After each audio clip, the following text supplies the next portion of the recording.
Anak itu antara nikmat dengan fitnah. Kalau kita menggunakannya dengan baik, mengarahkannya dengan baik, maka itu akan menjadi sebuah kenikmatan. Anak itu bisa menjadi ladang rezeki, anak itu akan menjadi ladang pahala manakala menjadi anak yang saleh.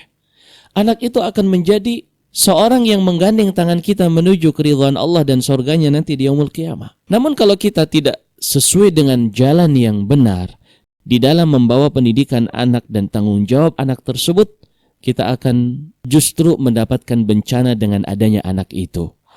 Innama amwalukum wa auladukum fitnah wallahu indahu ajrun azim.